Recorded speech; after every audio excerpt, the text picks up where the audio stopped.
Hey friends, Donovan here with FretSpot.com. Got a fun bass to show you today, and kind of an unusual color choice. This one is for sale, so if you fall in love with it, it's not one of those untouchables that you can't get. But what we've got here today is an Xotic, and this is a custom color. And believe it or not, I ordered this. I ordered it for stock because I liked it, and I feel like I should explain a little bit about why. I had this. Well, I'm not going to mention what the brand was, but I had this other bass in. It was a used bass. It was a trade, and it was sort of like a high-end jazz bass, and it was in this color. And I remember thinking that's really kind of unusual. And when I first saw it, I was like, it's not really the color for me. And something came up where I ended up taking that bass on as a backup to a gig, and about halfway through the gig, I started getting kind of bored, and so I thought I'm just going to play that bass and try it. And so I grabbed it and started playing it, and I didn't really love like the electronics and stuff in that other bass. The build quality was good. I didn't like the electronics, but the thing that really surprised me is I love the color, and something about being on stage and under the lights and wearing normally if you're on stage you're wearing like black and white or something like that, and but just the color just kind of like really popped and looked really good on stage, and I just kind of fell in love with it. So I sold that bass. And then had Xotic started building these, and this is a custom color, and it's one that I had them make for me. It's basically like what they would call like either a faded Fiesta red or a shell pink, or there's any number of colors that are kind of like that. But that's basically what it is. And so when you first look at it, you might think, pink. I don't think so. But it's like I said, it's sort of a Maddox. Don't shoot the dog, please. 4-year-old's trying to shoot the dog with a Nerf gun. Not cool. Anyways, you might think, I don't know if a pink bass is for me, but what I can tell you is that like when you're on stage, it looks great. Maddox, buddy. Thanks, kiddo. Kids. Okay. Anyway, so surprisingly enough, this really does sound fantastic. So anyway, but with Xotic, if you're not familiar with them, I've been carrying them now for about a year, but just phenomenal basses. A few things that make them really unique and stand out. Obviously, it's a Fender-style bass. That's no surprise there.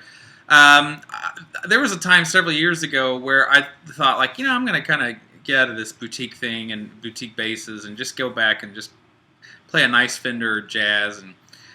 And I really missed the fit and finish and the low action and everything else that you get with these high-end jazzes. And so that phase didn't last very long. Sold that pretty quick, and actually that's kind of what got me right into FretSpot. I went straight from that into this business, which is kind of funny. I didn't realize that. But anyway, but this gives you that same kind of feel of it's a jazz bass. It has when you look at it, it looks like a jazz. This is kind of a souped-up jazz. But this thing, the action's super low. It's really high-end. The build quality is off the charts. These are all made in Japan, and this is pretty high-end Japanese manufacturing. It's really, really nice. So it's it's everything that a really nice Fender could be. But a few other things about this that are really unique is, of course, the wood covers for the pickups. And if you can see the tops, those are kind of recessed there. So that if you anchor your thumb, you get this nice recessed place to anchor your thumb, which is really cool. The Trilogic preamp is wonderful. We've got volume, blend, tone, and then bass, mid, treble. And then a high EQ shift switch and a mid EQ shift switch to change which part of the EQ range we're monitoring or we're modifying. You have the option on the bridge. You can either string through the bridge or you can string through the body like so, which is really cool. Nice, comfortable neck heel, just a little bit more smooth and rounded than a traditional one.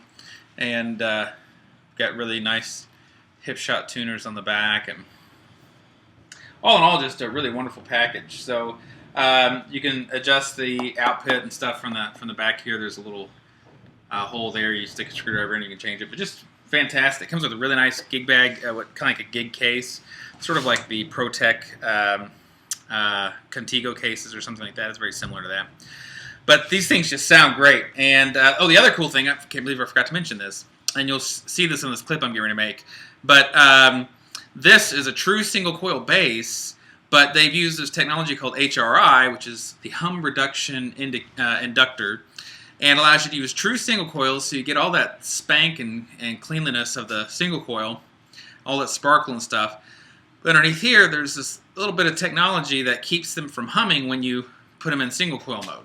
And so on the track that I'm playing, you'll hear it. The whole thing's just on the bridge pickup. And right now I've got it running through my speaker here, and you can hear this is both on. And this is the bridge alone.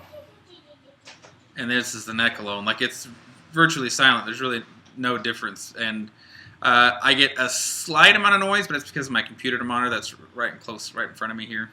But it's like tiny, tiny, tiny, tiny, tiny. It's crazy, super silent. So for all of us that love the sound of single coil pickups but can't stand the hum when you solo them, this is like the perfect bass for that. So anyway, enough jabbering here. Let's hear this bad boy.